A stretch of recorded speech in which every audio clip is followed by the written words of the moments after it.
Dominer n'est pas gagner. Ce bon vieux proverbe a été illustré dans toute sa splendeur ce mercredi entre Bordeaux et Lille. Malgré une domination de presque tous les instants, le LOSC s'est incliné face à des Girondins d'une efficacité diabolique, 1-0. Les immanquables Lillois, ou le show hostile. Comment le LOSC n'a pas pu ouvrir le score au Matmut Atlantique? Christophe Galtier va se le demander quelque temps.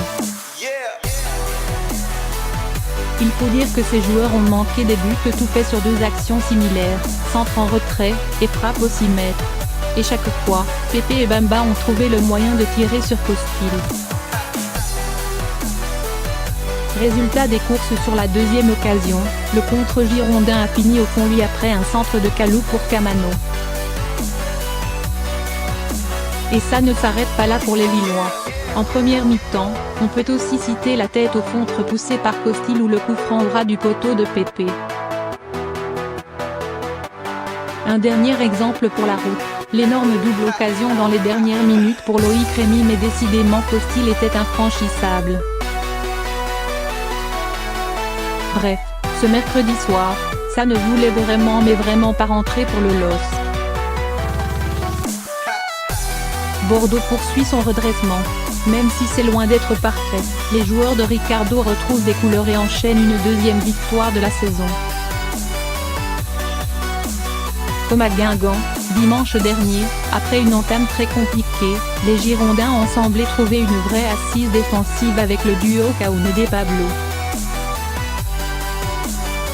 Face aux véloces attaquants du LOSC, les deux hommes ont tenu la baraque avec l'aide d'Otavio. Preuve en est dans le second acte, les Lillois se sont montrés beaucoup moins dangereux malgré les entrées d'Araouro et Rémy. D'ailleurs, Lille a alors abusé des ballons longs sans succès.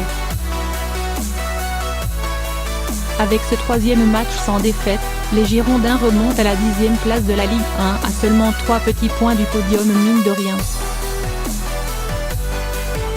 Un coup d'arrêt mais rien de grave. Les joueurs de Christophe Galtier ont donc vécu leur deuxième défaite de la saison en Gironde. Alors si évidemment ça ne fait jamais plaisir, ils ont confirmé leur énorme potentiel notamment offensif. La ligne Bamba Ikoné Pépé a de beaux jours devant elle. Mais attention, il faudra se montrer plus efficace à l'avenir, notamment pour l'ancien joueur angevin qui a encore buté 2 fois sur Costil en fin de match. Au-delà de la défaite, la seule ombre au tableau est sûrement le carton rouge reçu par le capitaine du LOSC Soumaoro dans les dernières minutes. Il manquera d'office le choc contre l'OM dimanche et ça, ce n'est vraiment pas une bonne nouvelle. Malgré ce revers, les Lillois restent deuxième ex-aequo de la Ligue 1.